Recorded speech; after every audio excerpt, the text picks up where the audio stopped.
I never thought I'd be one of those paranoid parents. But something's been off with our baby monitor for weeks now. It started subtle.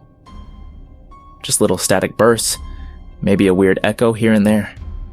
My wife Sarah thought I was being ridiculous when I first mentioned it, saying it was just interference or an old device acting up. We just moved into this suburban rental house last month. Me, Sarah, and our 8-month-old daughter Emma. It was supposed to be our fresh start after I lost my job at the manufacturing plant, and we needed to downsize. The house was cheap, maybe too cheap, but we weren't in a position to be picky about anything. The first time I really noticed something strange was about 3 weeks after we moved in. I was working from home that day, trying to pick up some freelance graphic design gigs online. Emma was napping in her crib, and the baby monitor was sitting on my desk, its little green light blinking steadily. That's when I heard it. A sound that wasn't my daughter's breathing. It was like a low mumbling, almost like someone whispering just out of clear hearing range. At first, I thought maybe it was coming from outside, a neighbor talking, or some construction noise.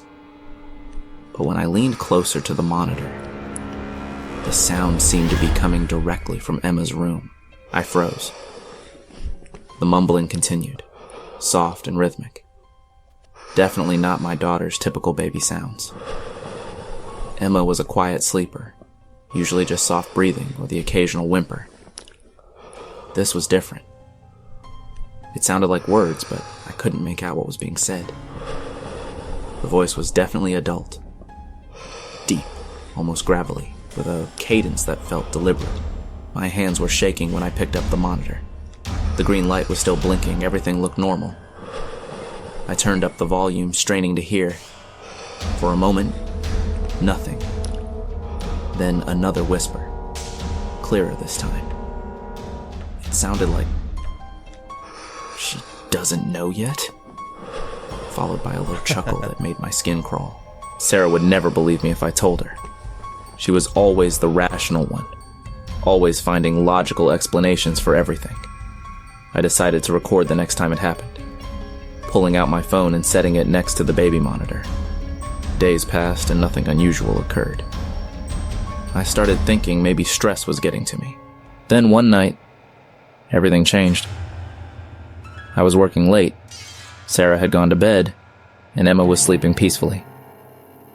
The monitor crackled to life around 2:17 a.m. I remember the exact time because I was staring at my computer screen when it happened. The voice came through clear as day, speaking in a low, deliberate whisper. "I've been watching. Soon." My blood went cold. It wasn't Emma's breathing I heard. It wasn't static. It was a distinct voice. Male. Adult. Sounding almost pleased. I jumped up and ran to Emma's room, flinging the door open. She was sound asleep, her small chest rising and falling peacefully. Nothing seemed out of place. But something felt terribly wrong. The next morning, I checked everything. The baby monitor, the electrical outlets, even the walls for any hidden speakers or weird wiring. Sarah noticed my anxiety but brushed it off. "You've been working too hard," she said, kissing my forehead and making coffee. But I knew what I'd heard was real. I started investigating the house's history. Our rental agent had been vague about previous tenants, which felt suspicious now. After some digging through online county records, I discovered something unsettling.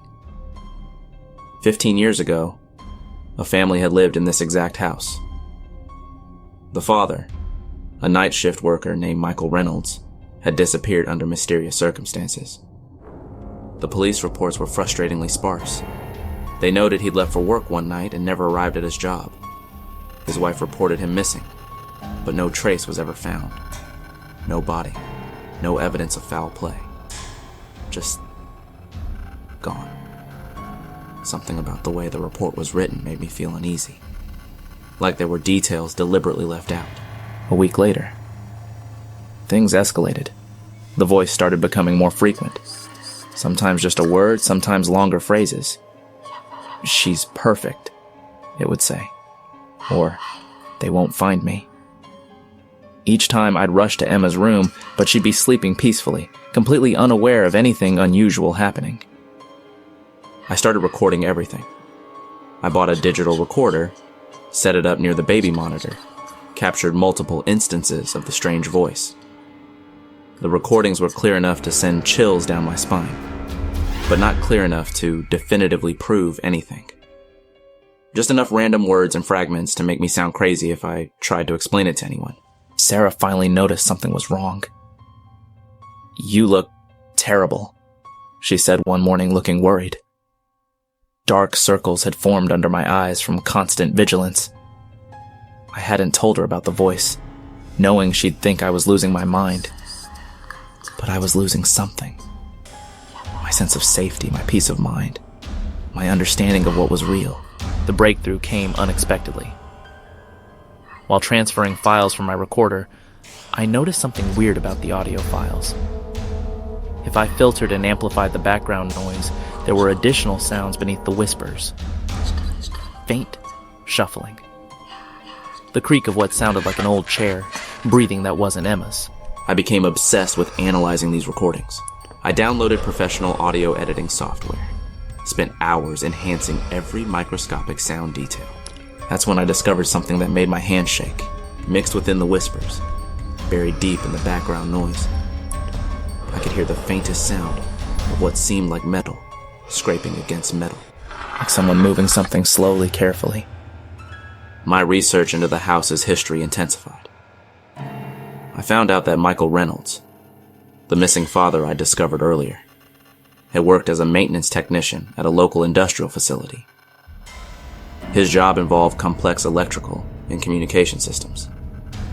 Something about that felt significant, though I couldn't explain why. Then came the night that changed everything.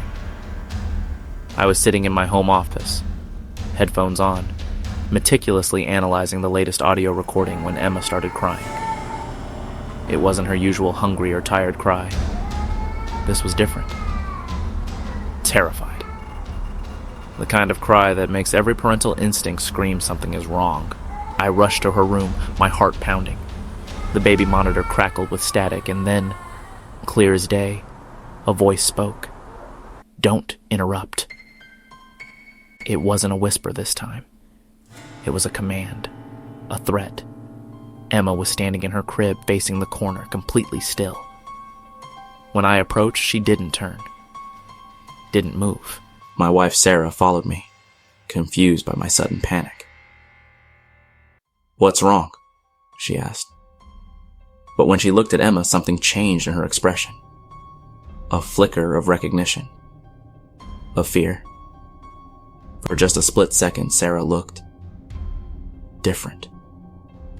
Like someone else was looking through her eyes. The next few days became a psychological maze of paranoia and uncertainty. I started noticing small changes in our home. Objects slightly misplaced, subtle shifts in furniture that Sarah claimed she didn't move.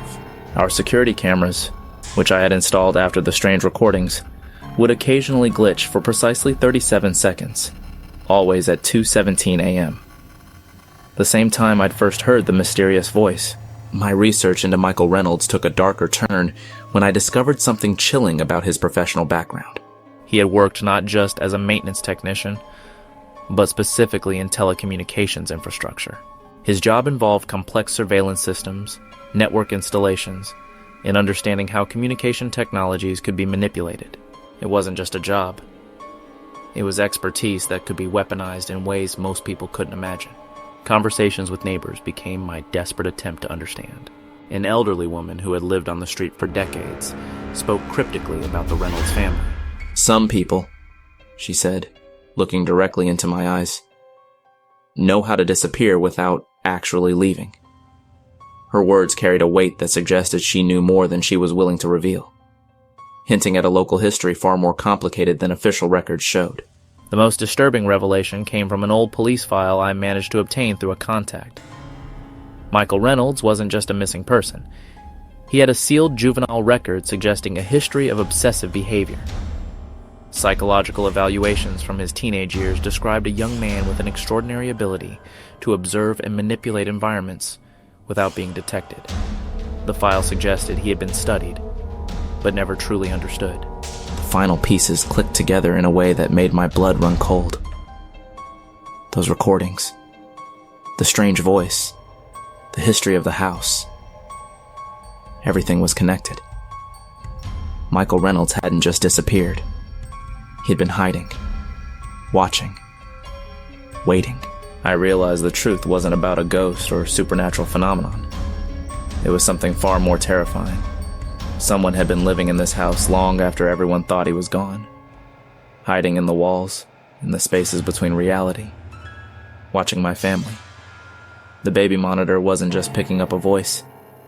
It was his method of surveillance. The last recording revealed everything. Filtered and enhanced, I could hear Michael's full confession. He hadn't disappeared. He'd been planning something. Something that involved my daughter. Something that had been years in the making. The voice on the recordings wasn't just watching. It was selecting. When the police came, they found nothing. No evidence. No trace. But I knew. Sarah knew. Emma would never be the same. And somewhere I was certain Michael Reynolds was still watching.